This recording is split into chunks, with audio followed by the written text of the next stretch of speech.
Hi everyone, in this video we will see how to create this spiral ramp in Allplan. First, I will create the axis of the ramp.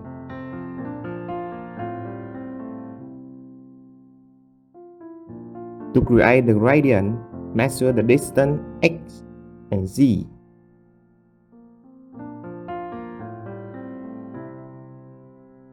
Create the gradient from these distances.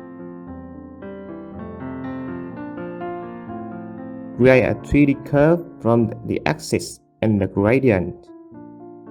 Select the axis, select the gradient and press enter.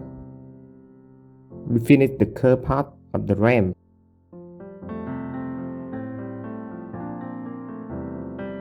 Now create the surface of the ramp using 2D lines. Convert it into 3D line.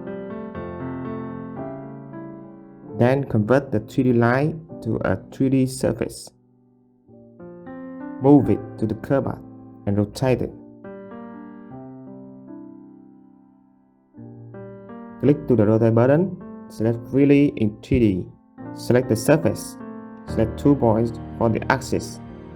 Input 90 degrees and press enter. Move it into the same elevation with the curve path. Now we have the surface and the curve. We use function extrude along path and select the surface and the curve path. And now we have a spiral ramp.